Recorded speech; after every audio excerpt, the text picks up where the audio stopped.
exista o interesse na compra do jogador, o Flamengo não deve facilitar a venda. Isso porque a ideia do Flamengo é fazer com que esse jogador seja uma das maiores vendas da história do clube.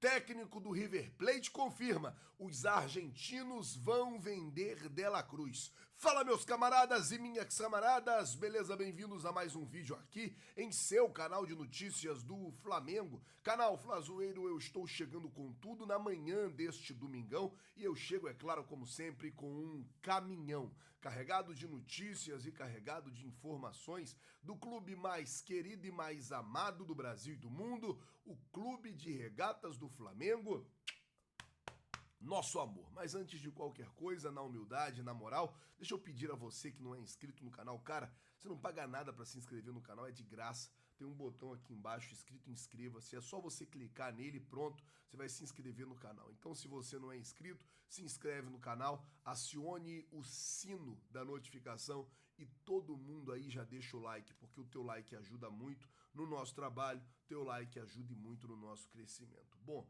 deixa eu começar o vídeo aqui já falando sobre uma situação que sempre se levanta um burburinho, sempre se levanta alguma coisa. Eu já vi ainda algumas pessoas falando, ah não, é porque o Tite, é porque o Gabigol, é porque disso, é porque daquilo. O Felipe Luiz, ele teve no Charla Podcast na sexta-feira e ele revelou um bastidor que deixa claro que o Tite, ele coloca um ponto final nessa treta entre ele e o Gabigol. Acontece que muita gente especula o fato do Gabigol estar no banco com um possível assim, o Tite não gosta do Gabigol e é por isso que o Gabigol está no banco. O Gabigol ele só está no banco porque o Tite não vai com a cara dele. O Gabigol só está no banco por isso, por aquilo. Então, o Felipe Luiz ele revelou um bastidor e ele disse assim, o Gabi está com essa dor no adutor. E o Tite pediu a ele, por favor, eu preciso de você. Vem pro banco, joga se der para você jogar, porque eu preciso de você. Ou seja, o Tite, ele chegou pro Gabigol e falou, cara, você não tá bem fisicamente. Tá claro que você não tá bem fisicamente. Tá claro que você tá com essa dor. Só que eu preciso de você bem. Eu preciso de você jogando. Eu preciso de você recuperado. Faz o seguinte, vem pro banco, trata, cuida, porque ano que vem eu vou precisar de você. E não é nada daquilo que as pessoas falam, porque o Tite não gosta do Gabigol, porque o Tite não vai com a cara do Gabigol, por isso que ele não colocou o Gabigol. Tanto ele quer que o Gabigol melhore, que ele fez questão de um dia levar o doutor Márcio Tanuri na coletiva de imprensa pro médico do Flamengo falar o que realmente ele pensava, o que realmente está acontecendo com o Gabigol, que tem essa lesão aí no adutor. Enfim, agora é torcer pro Gabigol recuperar. Ontem o jogador, ele fez uma postagem nas suas redes sociais dizendo que em 2024 vai dar a volta por cima e tal, e o que a gente quer, é o que todo mundo quer, é ver o Gabigol bem, fazendo gols, tendo uma boa temporada, tendo um bom ano, e se Deus quiser, a gente volte aí a conquistar os títulos. Bom, falar agora de Nicolás De La Cruz, porque foi a informação que balançou a noite do sábado, foi que o técnico da Argentina, ontem o River Plate empatou por 0-0 com o Rosário Central e foi eliminado lá de uma competição, né, de uma competição lá, e, enfim, perdeu chance de ser campeão, enfim, colocou ponto final em uma competição. O que acontece é o seguinte, depois do jogo, o técnico do River Plate, ele deu uma entrevista coletiva. Nessa entrevista coletiva, ele disse, abriu o jogo e falou, existe um compromisso de vender o De La Cruz. Provavelmente o Flamengo vai levar o jogador. Aí volta aquilo que eu falei, no meio do ano, o De La Cruz, ele quase veio para o Flamengo. E aí o River Plate pediu para que ele ficasse, que ele não viesse, para que não desfalcasse a equipe num período sensível da Libertadores, naquela ocasião. O De La Cruz, ele ficou no River Plate praticamente por consideração, se manteve lá. E aí ficou meio que uma promessa dele ser vendido no final do ano. Ficou meio que, como ele disse, o compromisso dele ser vendido no final do ano. É por isso que a diretoria do Flamengo está tão confiante na possibilidade de um desfecho positivo desse negócio, porque sabe desse compromisso que o River Plate tem até com o próprio jogador, sem contar com as suas próprias finanças, sem contar com seus próprios, com as suas próprias responsabilidades de vender o atleta.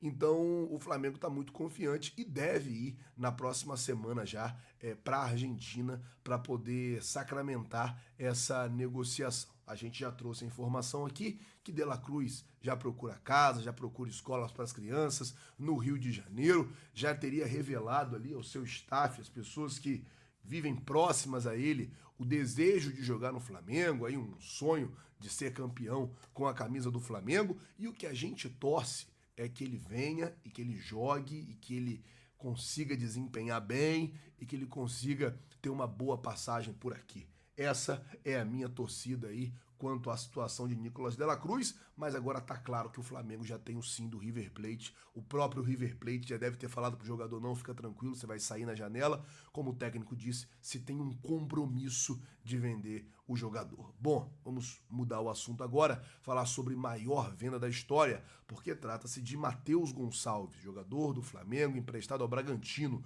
Ontem o meu parceiro Caimota, ele trouxe a informação que é basicamente a seguinte: o Red Bull Bragantino vai fazer uma proposta ao Flamengo de compra do jogador. O contrato dele com o Bragantino acabou e aí o Bragantino tem que comprá-lo caso o Bragantino queira continuar com o atleta. A ideia do Red Bull Bragantino é fazer uma proposta entre... O Bragantino pensa, né, na verdade, que o Flamengo vá pedir pelo Matheus Gonçalves um valor entre 20 e 25 milhões de euros, o que daria hoje em valores reais entre 105 e 135 milhões de reais. Porém, o Bragantino não descarta uma possibilidade de fazer uma proposta num valor até menor do que esse e deixar aí um percentual com o Flamengo. Como é que é isso, Flazuelo? A luz até apagou aqui, meu filho. Como é que é isso, Flazuelo? Vou explicar para você. A ideia do Bragantino seria: Flamengo, me vende o jogador e fica aí com 30%, com 40%, com 50% do atleta. Talvez 50% é muito, mas com 30%, com 40% do jogador. Em uma venda futura, eu conseguindo vender esse garoto mais à frente, você leva parte dessa farpela. Essa seria a ideia do Bragantino de proposta pelo Matheus Gonçalves. Eu vou logo avisar, eu não venderia esse garoto nesses moldes, eu só venderia se realmente se concretizar, que seja a maior venda da história, que é um garoto muito bom, um garoto de muita qualidade. Eu acho que, assim, às vezes, você segurar o atleta é bom para você conseguir vender ele valorizado mais na frente. Acho que o Flamengo tem que pensar muito no que vai fazer com isso. Mas a informação do Caimota é que o Red Bull Bragantino vai enviar a proposta e aí vai caber o Flamengo aceitar ou não. Por falar nessa parada de venda em percentual, o Flamengo deve fazer um dinheiro agora com o Atlético Mineiro. Isso porque o Galo quer comprar o Rodrigo Muniz, né, que joga na Inglaterra. Ele foi vendido do Flamengo para o Fulham da Inglaterra. O Flamengo tem 20% dos direitos ainda do jogador e o Atlético quer pagar 21 milhões de reais. Ou seja, o Flamengo ficaria aí com 6 milhões de reais dessa negociação. E aí é o que eu falo. Às vezes você vende o jogador, aí tem essa questão de venda futura e tal. Às vezes o outro clube consegue vender ele muito bem, às vezes não consegue vender tão bem assim, o que pode prejudicar de alguma forma. É a gente esperar, ver se essa negociação também do Fulham com o Atlético Mineiro por Rodrigo Muniz, ela vai andar, ela vai para frente, mas a princípio é o que se tem sobre esse assunto, é que o Galo quer pagar 21 milhões de reais em Rodrigo Muniz e o Flamengo tem aí 20% dessa brincadeira. Bom, a gente falou, né, até mudando um pouco o tema aqui, a gente falou dessa situação do Palmeiras, onde a gente vê o sucesso, sim, do treinador, onde a gente vê que a diretoria bancou esse cara quando perdeu para o CRB e conseguiu manter o Abel Ferreira. Tudo bem, já tinha um título. Mas, Mauro César Pereira, eu vou continuar com você rapidinho, porque o Flamengo, ele não bancou o Dorival Júnior quando o Dorival ganhou a Libertadores, que foi o que o Bruno até falou. Ele ganhou e por isso ele foi mantido. O Flamengo não conseguiu manter o Dorival Júnior campeão da Copa do Brasil e da Libertadores. O Flamengo contratou o Sampaoli, que foi, assim, uma tragédia no Flamengo. Com relação ao Renato Gaúcho no Flamengo, eu até discordo de você. Eu não achei uma tragédia, não, como eu achei o Sampaoli, e gera um debate. Mas o Flamengo também falou que não errou. Cara, como é que pode a diretoria do Flamengo, Mauro, dizer que ela não errou em demitir o Dorival Júnior, que ela não errou em contratar o Sampaoli e que ela não errou, aí eu sei que é a sua opinião, pra mim, eu não achei um erro contratar o Renato Gaúcho, mas você achou. Agora, a diretoria do Flamengo dizer que ela não errou em nenhuma dessas 3 decisões é meio bizarro, né, Mauro César Pereira? Mas assim, são as versões fantasiosas, né? Eu tava vendo uma entrevista do Felipe Luiz, aí ele fala uma hora assim, do Renato, perdeu só uma final. Claro, só chegou em uma. Porque poder perder mais do que uma. As palavras são manipuladas por pessoas minimamente inteligentes de maneira que iludem os mais ingênuos. O Renato Gaúcho chegou a uma final e perdeu. O time do Flamengo naquela final com o Palmeiras é uma bagunça tática. Ele era o técnico. Uma zona. Vivia basicamente da individualidade. Por isso o Michael virou o grande jogador daquele momento. Porque num time bagunçado, o cara da individualidade vai se destacar mais. Ele vai resolver alguns problemas ali na velocidade, no drible, na mudança de direção, naquelas jogadinhas dele. A outra final que ele poderia disputar, ele não disputou porque ele foi humilhado pelo Atlético Paranaense do Alberto Valentim do Maracanã num vareio de 3-0. Por isso que não teve outra final. No Campeonato Brasileiro, em momento algum ele perseguiu o Atlético Mineiro, o Atlético abriu vantagem. No momento que ele perdeu jogadores para a data FIFA e tudo, o time desmanchou. Que foi o mesmo problema vivido antes pelo Ceni, que foi demitido para ele assumir. Renato Gaúcho, esse ano, ele teve a 4ª pior defesa do campeonato, foi vice-campeão. Se ele fosse um técnico razoável, a defesa do Grêmio seria pelo menos razoável e não tomaria tantos gols, o Grêmio seria campeão brasileiro. Porque o Soares fez quase chover nessa temporada. A mudança de... O Grêmio com o Soares e sem o Soares, o resultado seria absolutamente diferente. Então, assim, as pessoas falam o que elas querem. Isso não querer admitir os erros. Agora, o caso do Dorival, a semana apurei algumas coisas também, teve também a questão financeira aí, tá? Teve também. Que ele pediu um salário muito alto? Teve isso também. Ele diz que não, mas dentro do clube é o que falo. Que ele pediu muito e os caras não quiseram. E pelo que eu soube, quem não quis continuar com ele foi o Landim, não foi nem o Marcos Braz. A decisão foi do presidente do clube. O Dorival Júnior pela renovação que encerrava o contrato. Ele teria feito um pedido acima daquilo que o Flamengo queria pagar e criou um impasse e o Landim resolveu que não continuaria. Já havia uma certa incerteza por conta do baixo rendimento no final da temporada, né? O rendimento muito, muito baixo, caiu muito, né? E as reações dele sempre, como eu já falei aqui, ele minimizava e tal, aquelas atuações. Aliás, é sempre bom lembrar. Outra também do Felipe Luiz, ele falou outro dia nessa entrevista aí, foi nessa? Não, foi na coletiva. Os 42 dias de férias. Não, na Europa também a pré-temporada é curtinha, agora eles vão viajar para a Ásia, não sei para onde. A questão não é a Europa, a questão é o Flamengo, é o Brasil. E a temporada do Flamengo, depois ele fala que na temporada 2023, de cara, tinha vários títulos a disputar. Na Europa, os títulos são definidos no final. Só aquela Supercopa que é no começo da temporada. Pois é, o Flamengo teve vários títulos para disputar rapidamente. Supercopa, Mundial, Recopa e depois o Carioca. Tudo no curto período. E eles tiraram 42 dias de férias.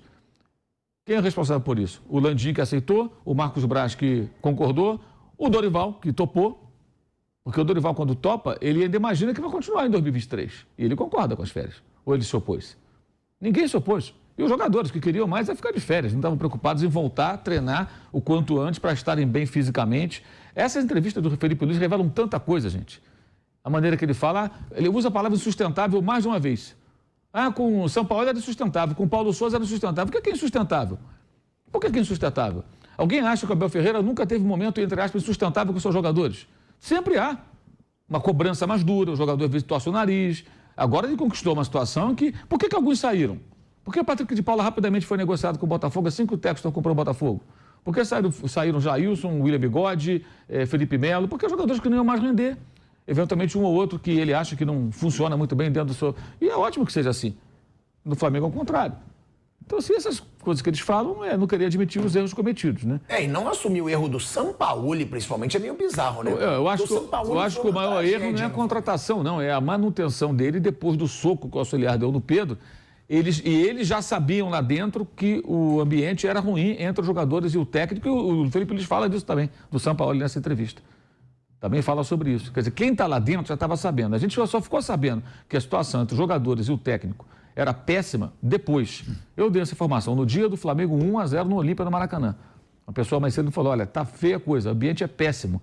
Por causa do soco na cara, aquilo só piorou. Não fala com ninguém, os jogadores não gostam dele, vários jogadores não jogam por ele. Foi o que me passaram na época e realmente era verdade. O tempo mostrou isso. E ele fala isso, que era insustentável. Repare, sempre é insustentável quando o técnico tenta colocar sua maneira de trabalhar e os jogadores não concordam com isso. O Paulo Souza chegou com essa missão, insustentável. O Sampaoli tentou, insustentável. Se o Abel Ferreira fosse técnico do Flamengo, seria insustentável. Pelo temperamento dele, pela forma de trabalhar, eu acho também que não daria certo. Não é técnico de composição. Eu acho isso uma grande virtude. Um elenco caríssimo tem que ficar o técnico compondo, equilibrando pratos. O Dorival tem que ser amigo de todos. O Rogério Ceni tem que ser parceiro. Esses ganharam porque foram. E o elenco engole tudo quanto é técnico. E os caras ainda acham que está tudo certo. Que as escolhas nem sempre são erradas. Pior do que as escolhas é a maneira que o futebol é conduzido no clube. Com a permissividade, o paternalismo, a omissão do Marcos Braz e do Landim. Esse é o maior problema. O técnico não tem respaldo. E aí os jogadores usam o insustentável. Então fica insustentável mesmo. E devoram qualquer técnico. Eu não acho que o São Paulo seja um péssimo técnico, o Vitor Pereira seja um péssimo técnico, o Paulo Souza não sabe nada de bola. Todos têm as suas características e têm as suas qualidades e defeitos. Agora, por que com o Renato a coisa funcionou melhor? O Renato não é um bom técnico, mas é um excelente gestor. Parceiraço dos jogadores, todo mundo gosta dele. Qual foi a grande virtude do Renato no Grêmio esse ano? Ele conseguiu lidar muito bem com o Soares. O Soares não queria jogar todos os jogos, não tinha condições, gramado sintético, joelho machucado, dores, aquela coisa toda. O Renato foi levando bem, ainda brincou com ele no final, deu um DVD de presente. Nisso aí ele é, acho que, insuperável. Mas de conhecimentos táticos, técnicos, para fazer uma equipe render mais, ele é limitadíssimo, limitadíssimo. Agora, ele tem muito bom. Os caras jogam por ele. Ele tem essa capacidade. Mas, mano, e esse elenco do Flamengo é assim. Você falou da defesa. Mas também o ataque foi monstruoso do Grêmio, né? Um time bem treinado não pode ser. Um time bem treinado, com um bom elenco, o Grêmio tem um bom elenco. Tá? Primeiro, o Grêmio, quando caiu, era um time de Série A na Série B. O Grêmio não é o Cruzeiro, que está todo arrebentado. O Grêmio tinha uma situação financeira boa, cometeu muitos erros numa temporada ruim e caiu. Foi um negócio totalmente atípico. Né? Contratou 13 jogadores. Só o Carvalho e o Cristaldo custaram 40 milhões de reais. Teve o Reinaldo, Soares. Tiveram vários jogadores. Teve o Vina, que saiu também. Já tinha o Vila Santos da temporada passada, que foi mantido, que talvez seja o melhor desses gringos lá do time, tirando o Soares, é claro. E trouxeram o Soares, o jogador mais caro do Brasil. Então, peraí, o Grêmio não tinha um elenco ruim, tinha um elenco bom. E fez muitos gols, que tinha um monstro no ataque. É só você pegar a participação dele. O jogador com mais participações em gols, assistências do Campeonato Brasileiro. Mas foi a quarta pior defesa. É o que eu falo, se fosse a defesa razoável, a quarta pior é a defesa ruim, concorda? Se ela fosse razoável, a 10ª e tal, o Grêmio teria sido campeão brasileiro. E por que era tão ruim? Porque o time não era bem treinado. É só olhar os jogos do Grêmio, vários jogos. Vários jogos. É um jogo de qualidades individuais se impondo o tempo todo quando tudo funciona bem. 4 gols do Corinthians, 3 gols do Botafogo, 3 gols do Flamengo, 2 gols do América Mineiro, 2 ou 3, fez 4-3, né? América Mineiro. 4-3, 3 do América Mineiro. Há quantos jogos tomou 3 gols, 4 gols e fazendo muitos gols, às vezes não fazendo nenhum. É um time muito desequilibrado. Mas, enfim, o Renato funcionou melhor, chegou até na final da Libertadores. Por quê? Porque ele conseguia compor com os caras. Brother, amigo, parceiro. O Rogério virou brother dos caras. Porque percebeu que se não fosse assim ele ia ser devorado também. Jogadores ainda mandam no Flamengo? Claro que sim. Claro que sim. E isso vai acontecer o tempo todo enquanto o Braz e o Landim estiverem lá passando a mão na cabeça dos caras. Com o Tite, você não acha que isso vai mudar? Mas o Tite sabe compor também, né? O Tite também tem essa característica. Então pode ser que funcione, porque o Tite ele não é de bater de frente com o elenco. Mas o Tite teve uma coisa, Mauro, que eu acho que surpreendeu muita gente. O Gabigol, né? O Gabigol é banco. Eu acho que pela primeira vez o Gabigol é banco oficial. Ele já encontrou no banco, né? O São Paulo já tinha colocado ele no banco. E o Vitor Pereira colocou no banco também na final do Carioca. Depois voltou atrás, colocou no segundo jogo. Mas no primeiro ele ficou na reserva. Mas isso já não mostra um pulso do Tite? Ó, já cheguei... Não, acho que não. Já encontrou na reserva o Pedro jogando, não foi difícil para ele. Difícil seria se o Gabigol... E o Gabigol tá jogando tão mal que é coisa muito... É quase que automática. A torcida não pede por ele. A torcida do Flamengo não pede a entrada do Gabigol. Ela acha que ele tem que ficar de fora. Você percebe isso claramente. No estádio, quantos jogos ele ficou no banco agora e a torcida gritou o nome dele? Nenhum. Nenhum jogo. Pedindo a presença dele em campo, não pede. Na rede social também não pede, pelo contrário. O Gabriel conseguiu andar muito para trás esse ano. Então não foi tão difícil. O Tite tem essa habilidade de lidar com os caras, tal, aquele papo dele de meritocracia, isso costuma funcionar. Pode ser que funcione, mas quem manda são os jogadores. E assim, saem jogadores, entram outros, mas o ambiente já está contaminado. E é culpa dos mesmos dirigentes que fazem essa avaliação, que não tem a menor importância. Mas um show de bobagens isso aí. É falta de autocrítica, inclusive, porque é muito perigoso. Vocês não admitem que eles fizeram uma série de bobagens, né? Porque assim, você quando contrata um determinado técnico, com um determinado perfil, ou você banca o cara ou nada, cara. que contrata? Ah, eu vou trazer o Vitor Pereira. Você quer que o Vitor Pereira seja o Dorival? Você quer que o Paulo Souza seja o Renato Gaúcho? Não tem cabimento, gente. Quer dizer, os caras não sabem o que eles fazem realmente. Ficam perdidos. E assim, é muito importante entender que o momento do Jorge Jesus que deu certo, com todo aquele jeito dele autoritário algumas vezes, né? Porque era um outro momento. Os jogadores aí naquela época não estavam empoderados. Eles não tinham título. Quais eram os títulos do Gabriel? O Campeonato Paulista. Bruno Henrique, disse muito Paulista, nem sei se ganhou. Acho que ganhou. Bruno não. Não, né? Nem Paulista ganhou. Então esses caras não tinham o campeonato. A Arrascaeta tinha título pelo Cruzeiro, Copa do Brasil. O Everton Ribeiro tinha título, sim, pelo Cruzeiro e tal. Tinha sido bicampeão brasileiro. Coritiba lá, vice-campeão da Copa do Brasil, título estadual e tal. Né? O Everton Ribeiro e o Arrascaeta tinham, mas vários não tinham. E outros não tinham história aqui no país, como Rafinha, Felipe Luiz, não tinham história do país. Gerson, qual era o título do Gerson? Então esses caras não tinham título, não tinham nome dentro do clube. Do momento que eles conquistam esse tamanho, eles se transformam numa máquina... Pablo Mari, moedora de carne. Rodrigo Caio, só tinha ganho aquela Sul-Americana. Arão, nada. Nada, então. Então você vê que a coisa muda. O Jesus encontra um cenário que, se ele voltasse tempos depois, seria totalmente diferente. E tudo aí é responsabilidade das pessoas que fazem essa, entre aspas, essa autoavaliação, que é uma grande comédia, né? Isso aí deveria ser um quadro de humor aqui do programa. É até assustador, né? Bruno Prado, Fábio Piperno. A gente vê a diretoria do Flamengo não assumir um erro sequer. Pra mim já é uma grande vergonha o Rodolfo Landim não assumir o erro dele ficar bancando o Marcos Braz o tempo todo. Pra mim isso também já é uma vergonha. Essa defesa do Marcos Braz até o final, pra mim não tem explicação. Aí, além disso, vem a diretoria do Flamengo e diz que não errou. Tudo bem, o Mauro traz essa informação, eu acho que até uma informação exclusiva, né, Mauro? Que o Dorival Júnior não ficou muito também porque ele queria um aumento salarial. Foi um dos problemas. Só que o Sampaoli chega com certeza ganhando mais do que o Dorival ganharia com esse aumento. E outra, para mim o mais absurdo foi assumir um treinador para o Mundial de Clubes. Porque o Flamengo não tinha tempo do treinador ter um trabalho para fazer um time para o Mundial. Ou seja, o Flamengo cagou para o Mundial de Clubes. Manda embora o Dorival, vamos ver se o Vitor Pereira consegue dar uma cara pro time a tempo de disputar o Mundial, que foi a vergonha que foi. Então não assumir que errou ao demitir o Dorival, não assumir que errou ao demitir o Sampaoli, nem o Renato. O Renato eu discordo muito do Mauro, sempre discordei, eu acho um bom treinador, não acho estudioso como os outros, mas acho um bom treinador.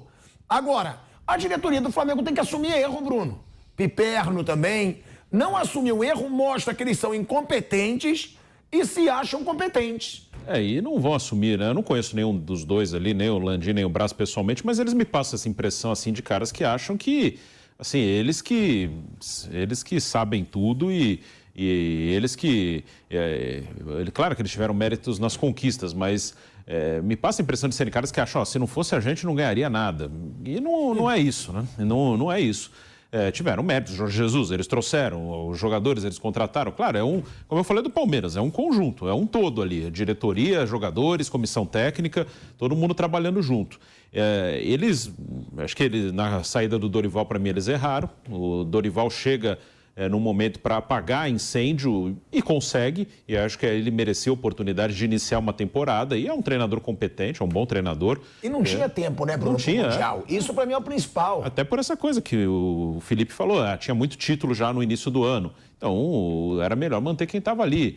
O Sampaoli, eu também não acho que foi um erro a contratação, porque eu achei ele bom técnico, mas também a gente já conhecia os defeitos dele nessa relação com atletas, né? E não aconteceu nenhuma grande surpresa ali. Então, se você não queria um cara assim, você acha que seu elenco não vai se adaptar a um cara desse, isso realmente era um risco, era uma coisa a ser avaliada. Eu acho o Sampaoli bom como treinador de futebol, mas esse lado você tem que colocar ali na discussão, que se você pretende trazer o Sampaoli, não é um cara fácil. Isso aí você já teve indícios em outros lugares que ele trabalhou. Para mim, a saída do Rogério foi um erro. É um cara que também deu certo ali, ganhou título e sai logo depois de ficar um mês sem Everton Ribeiro, Arrascaeta e Gabigol, que estavam na Copa América, que vai acontecer isso de novo ano que vem. Não sei se com o Flamengo, mas com alguns clubes vai acontecer ano que vem. Um mês aí sem jogadores da Copa América. Então tem vários erros, mas o principal mesmo, eu concordo com o Mauro, é de não deixar alguém trabalhar. O nosso treinador é esse, ele vai trabalhar. Eles são muito conduzidos pelo grupo de jogadores, pelo externo, pelo que a torcida pensa, pelo que a opinião pública pensa. E aí você acaba vivendo sempre em turbulência. Vão pedir a cabeça, seja a torcida ou uma insatisfação dos jogadores. Não dá mais para ficar com esse aqui, então eu vou mandar embora.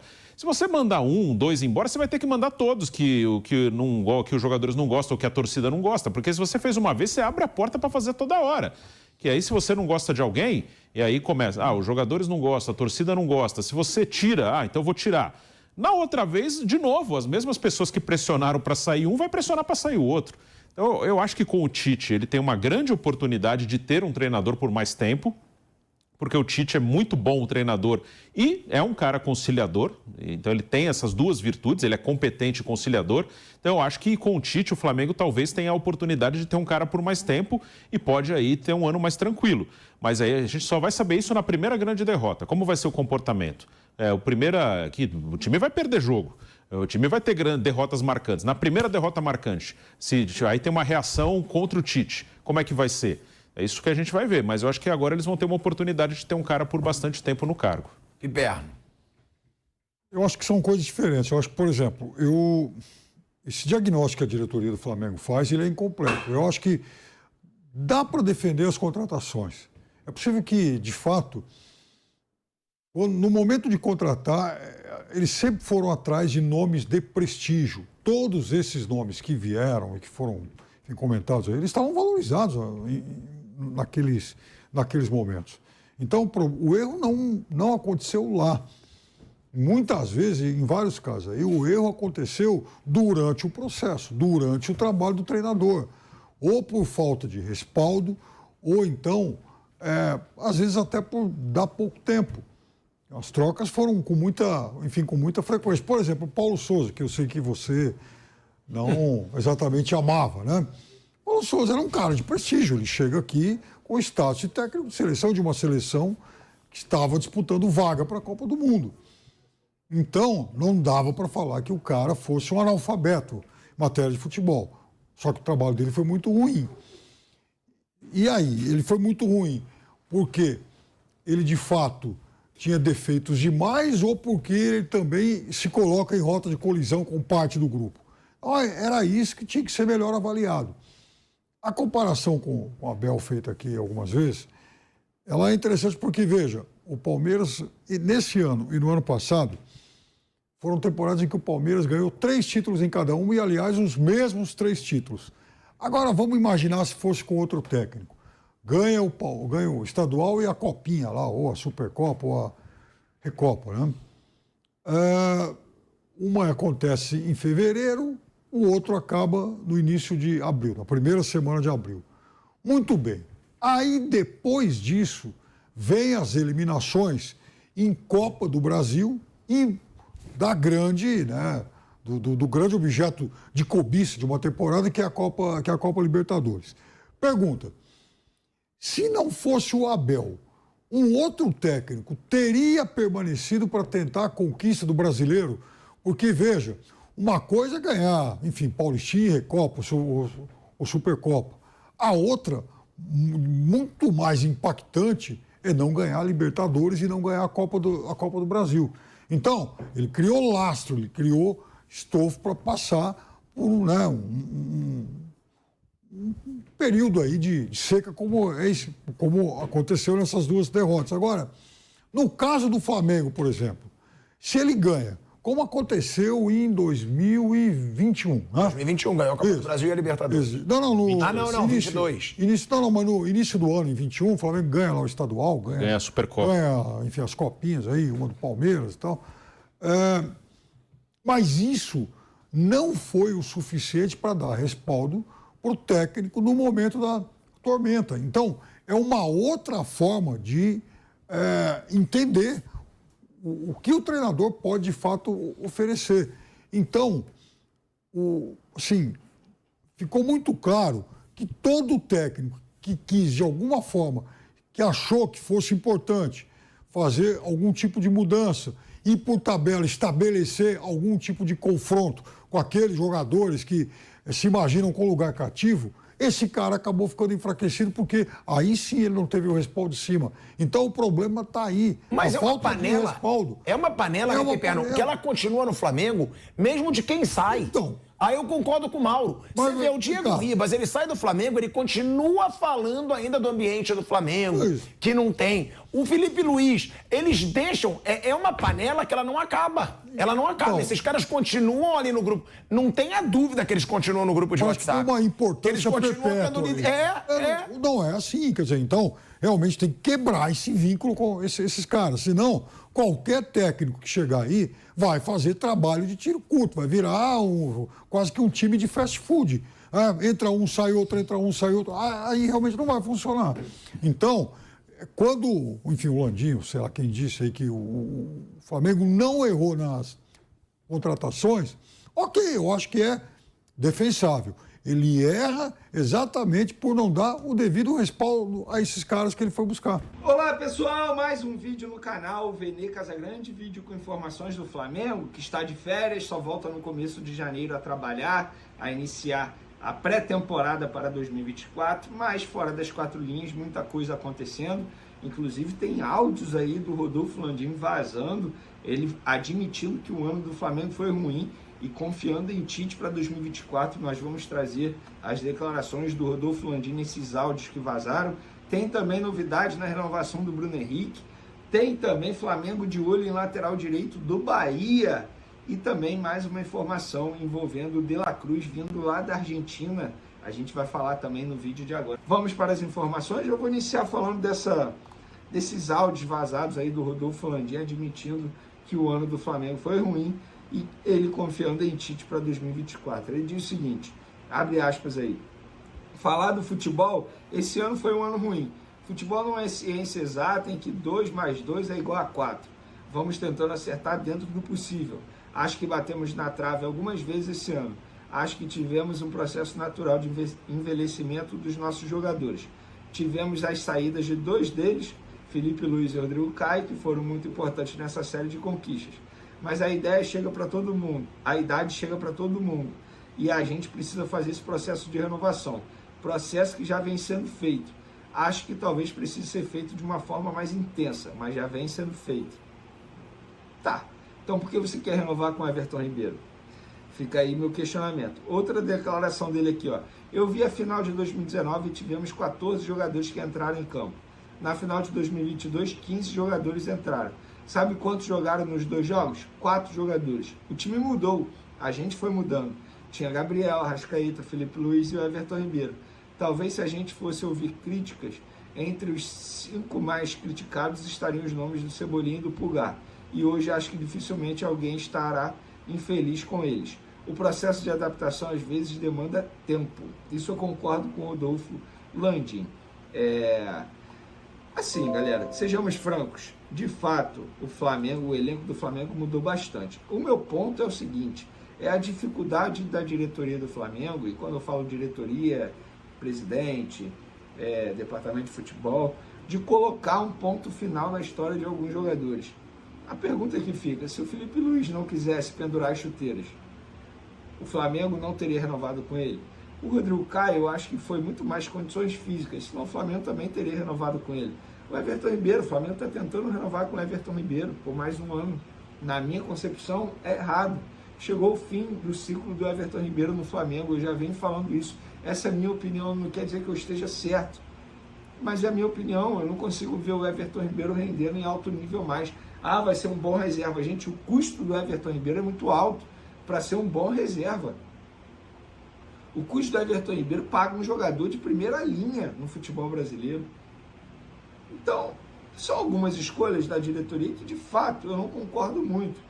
Ainda bem que o Rodolfo Landim entende que o ano do Flamengo foi ruim. Ainda bem. Porque me preocuparia muito se ele achasse que o ano do Flamengo foi bom. O Flamengo não ganhou título. Algo que não acontecia na temporada desde 2016, se não me engano. Foi uma vergonha. Foi uma temporada vexatória. É assim que eu classifico a temporada do Flamengo. Mas aconteceu. E agora o Flamengo precisa olhar para 2023 e aprender com os erros, que foram vários. Desde lá do início, não renovando com o Dorival, dando mais de 40 dias de férias aos jogadores. Há muita coisa para ser aprendida em 2023. Eu acho que a diretoria aprendeu e eu também estou com o Landim. Eu confio no Tite em 2024. Acho que o Tite ele vai fazer um bom trabalho. Ele diz o seguinte: acho que a gente acertou a mão no técnico. O Tite é um meritocrata por excelência. E as pessoas que trabalham na equipe dele sabem que quem estiver melhor que vai jogar. Acho isso muito importante. Pode ter o nome que for, mas se não estiver desempenhando, não vai ser o cara que vai jogar. Ponto. E ele consegue fazer de uma forma que o grupo aceita e respeita. Se quer jogar, corre atrás. Tudo que deu certo na minha vida tinha meritocracia por trás. Acho que vamos entrar numa fase boa com ele, no caso, com o Tite. E eu acho que ele está certo quando ele fala isso do Tite, tanto é que o Gabigol reserva, não vai jogar por nome, esquece. E olha, em 2024, se o Gabigol não voltar ao foco que ele teve em outros anos com a camisa do Flamengo, ele não vai jogar com o Tite. O Tite deu um recado para ele. Ele foi reserva em vários jogos, em alguns jogos ele nem sequer entrou em campo. Que fique o recado para o Gabigol. Ainda bem que a diretoria do Flamengo travou a renovação de contrato dele, porque seria um escárnio dar mais 5 anos de vínculo para o Gabigol, que não jogou nada em 2023. Mudando de assunto aqui, por falar em renovação de contrato, o Landim assinou nessa sexta-feira a parte do Flamengo na renovação do Bruno Henrique. O Bruno Henrique já tinha assinado o documento dele, fazia tempo. O Flamengo tinha recebido o contrato dele assinado e não tinha devolvido ao empresário. Nessa sexta-feira o Landim assinou, estava tudo certo. Eu falei durante alguns dias lá no SBT Esportivo que eu achava dificilmente que o Flamengo fosse fazer uma sacanagem com o Bruno Henrique depois disso tudo. A gente está falando de um ídolo da história do Flamengo e agora tudo certo, por mais 3 anos o Bruno Henrique será jogador do Flamengo. Agora vamos falar aqui de uma notícia que saiu no jornal O Globo, galera. Gilberto do Bahia agrada muito a diretoria do Flamengo. Eu não tenho essa informação. Isso é uma informação do jornal O Globo, repito. O Gilberto já teve um nome especulado no Flamengo lá na época do Jorge Jesus. Inclusive fui eu que trouxe essa notícia, que o Jorge Jesus havia pedido a contratação de Gilberto à diretoria do Flamengo. Mas aí, dias depois, o Jorge Jesus foi embora para o Benfica, e aí o Jorge Jesus pediu ao Benfica para levar o Gilberto, e o Gilberto foi para lá. Esse ano o Gilberto foi contratado pelo Bahia. Ele tem contrato até 2026 com o Bahia. Eu não acredito na diretoria do Flamengo tentando a contratação dele nesse momento. Eu não acredito. Mas a diretoria quer reforçar a lateral direita. Vai negociar Mateuzinho, entende que o Wesley ainda tem muito a ser lapidado. O Varela, eles entendem que é um bom reserva, mas a ideia é negociar o Mateuzinho de forma definitiva. Pelo menos foi isso que uma pessoa do departamento de futebol do Flamengo me disse. Também quer contratar para a lateral esquerda, obviamente, depois da saída do Felipe Luiz, quer contratar para o setor defensivo, zaga, e também quer contratar volante. Pelo menos essas são as posições que me relataram que o Flamengo deseja reforçar. Além, é óbvio, do meio de campo com o De La Cruz, e é o nosso próximo assunto no vídeo aqui. De acordo com informações do jornalista argentino Hernán Castilho, ele trabalha na Rádio Continental, o River Plate teria feito uma proposta de renovação com salário a nível europeu para De La Cruz. Mas, pelo que tudo indica, o Uruguai deve rejeitar a oferta da equipe de Buenos Aires. Atualmente, o grande desejo do jogador é de vestir a camisa do Flamengo. Vamos lá, galera. A informação que eu tenho é: De La Cruz quer jogar no Flamengo. E o Flamengo vai partir para cima do De La Cruz. Já partiu para cima. As conversas estão avançando cada vez mais. Repito o que eu já falei para vocês em vídeos anteriores.